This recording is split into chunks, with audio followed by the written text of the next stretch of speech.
নমস্কাৰ, আসসালামু আলাইকুম। সকলোৱে চাগে ভালে কুশলে আছে। আজি আকৌ এটা নতুন ভিডিঅ' লৈ আহিলোঁ। এয়া মই কি চাফা কৰিছোঁ চিনি পাইছেই চাগে। এয়া শাক হয়, স্কচৰ শাক। আপোনালোকে ভাবিছে চাগে স্কচৰ ৰেচিপিটো শাকটো আগতেও ভাল কৰিছিল, আগতেও দিছিল, আকৌ এতিয়া আজি মই আকৌ বেলেগ পদ্ধতিৰে স্কচ বনাম। মোৰ খাৰ খাবলৈ বহুত মন যায় আছে, মোৰ খাৰ বহুত প্ৰিয়। সেইকাৰণে মই ভাবিলোঁ আজি স্কচৰ খাৰ বনাই দিওঁ। আৰু এইখিনি খাৰ মোক ওচৰৰে ভাবি এজনী দিছিল। গোটেইখিনি নবনাওঁ বাৰু, ইয়াৰে আধা বনাম, আধা বেলেগ দিনা বনাম। তাৰপিছত মই এনেকৈ ধুনীয়াকৈ চাফা কৰি লৈছোঁ। ইয়াতে মই আজি আপোনালোকক নতুন দুটা ৰেচিপি দেখাম মই আজি বনোৱা। মই ইয়াৰে যিটো আগ আছে, স্কচৰ আগ, একদম আগৰ অংশখিনি, কোমল অংশখিনি, সেইখিনিৰো আজি এইখিনি যিটো একদম কোমল অংশ, এইখিনি অংশৰো আজি মই এটা নতুন বেলেগকৈ ভিডিঅ' মানে দেখাম আপোনালোকক। এইখিনিৰেও মই এটা নতুন ৰেচিপি বনাম। এইখিনি এটা মই ভৰ্তা বনাম, মানে খানা বনাম এনেকুৱাকৈ। এইখিনি মোৰ প্ৰায় কটা বচা হৈয়ে গ'ল। একদম আগ যিটো কোমল অংশ সেইখিনি মই এক্সট্ৰাকৈ ৰাখি দিছোঁ। সেইখিনিও মই বনাম বেলেগকৈ। তাৰ কাৰণে স্কচৰ এইখিনিৰ কাৰণে মই লৈছোঁ এয়া 4টা জ্বলা, 2টা পিঁয়াজ, আদা অকণমান আৰু অকণমান নহৰু, এইখিনিয়ে লৈছোঁ মই ইয়াৰ কাৰণে। আৰু মই খাৰ বনালে সচৰাচৰ দালি দিওঁ, অকণমান খাবলৈ সোৱাদ লাগে। মই আজি দিছোঁ অকণমান বুটৰ দালি। ধুনীয়াকৈ ধুই মেলি চাইছেনে মই কেৰাহীখনত গোটেইখিনি কেনেকৈ একেলগে বহাই দিছোঁ। মই খাৰ বনালে সদায় এনেকৈয়ে বহাই দিওঁ। জ্বলা, পিঁয়াজ, নিমখ, হালধি মই নিদিওঁ, খাৰৰ আঞ্জাত নিদিয়ে যিহেতু, কিছুমানে দিয়েও, মই দিয়া নাই। এয়া মই চৌদাখিনি দি দিছোঁ। মোৰ ওচৰত যিহেতু ক'লা খাৰ নাই, সেইকাৰণে চৌদা ব্যৱহাৰ কৰিছোঁ। তাৰপিছত সোৱাদ অনুসৰি নিমখ দিছোঁ।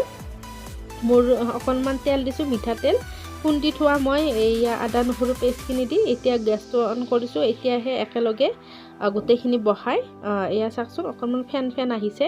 এতিয়া মই ঢাকনিখন বন্ধ কৰি জুইটো কমাই এনেকৈ ৰাখি দিম, মাজে মাজে চেক কৰি থাকিম। জুইটো কমাই বনালে ধুনীয়াকৈ সিজিও যাব আৰু খাবলৈও সোৱাদ লাগিব। এনেকৈ যেতিয়ালৈ ইয়াৰে পানীখিনি শুকাই নাযায় তেতিয়ালৈ এনেকৈ ৰাখি দিম।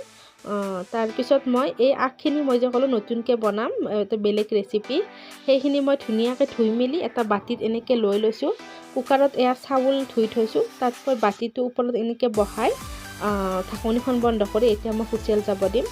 তেতিয়ালৈ তাৰপিছত মই আঞ্জাখন দেখিছেনে প্ৰায় শুকাই গৈছে পানীখিনি। দালিখিনিও প্ৰায় সিজিছে। মচুৰ দালি দিলে আৰু গলি যায়। মই আজি বুটৰ দালি দিছোঁ, অকণমান টান যিহেতু, আৰু সেইকাৰণে আৰু এনেকুৱা হৈছে, গোটেই গলি যোৱা নাই। তাৰপিছত মই পানী দিছোঁ, ইমান জোল নকৰোঁ, অকণমান থপথপীয়া টাইপ কৰিম। তাৰ কাৰণে সেইখিনি যেতিয়া উতল আহিব তেতিয়ালৈ হৈয়ে যাব। এয়া মোৰ ভাতৰ হুইচেলো আহিল। এয়া মোৰ আঞ্জাখনো প্ৰায় হৈয়ে গ'ল। তাৰপিছত কোনে বাৰু খাৰ খাই ভাল পায় জনাবচোন, মোৰ খুবেই প্ৰিয় খাৰ। তাৰপিছত মই এতিয়া এইখিনিৰ কাৰণে অকণমান যি মই ভাতত দিছিলোঁ স্কচৰ আগখিনি সিজিবলৈ, সেইখিনিৰ কাৰণে মই এয়া পিঁয়াজ 3 ফুটামান, নহৰু আৰু কেঁচা জ্বলা কেইটামান এনেকৈ পুৰি লৈছোঁ। পুৰিলে সোৱাদটো বেছি সোৱাদ লাগে।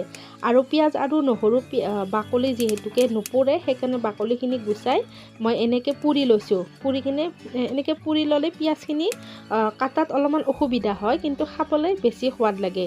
এইখিনি মোৰ প্ৰায় পোৰা মেলা হৈয়ে গ'ল। ধুনীয়াকৈ কাটি এতিয়া মই এইখিনি মানে উলি লৈছোঁ। এয়া চাওকচোন মোৰ শাকখিনিও কি ধুনীয়াকৈ সিজি গৈছে ভাতত। তাৰপিছত মই ইয়াতে অকণমান নিমখ আৰু মিঠাতেল দি ধুনীয়াকৈ সানি ল'ম। শাকখিনি দি দিছোঁ। গৰম শাকখিনিও ইয়াতে দি ধুনীয়াকৈ এনেকৈ সানি ল'ম। শাকখিনি বৰ গৰম দেই, গৰমে সানিছোঁ যে খুবেই গৰম হৈছে। এনেকৈ ধুনীয়াকৈ মিহিকৈ সানি ল'ম। হৈয়ে গ'ল মোৰ এয়া ৰেডি দুপৰীয়া ভাত সাজৰ কাৰণে। এয়া মই লৈছোঁ খাৰৰ আঞ্জা, আৰু এয়া মোৰ অকণমান ভেন্দি, আৰু মোৰ এয়া ভাতটো, স্কচৰ ভাতটো, আৰু লগতে এখন পাপৰ পুৰি লৈছোঁ আৰু পানী। এইখিনি আছে। এতিয়া মই খাওঁ দেই।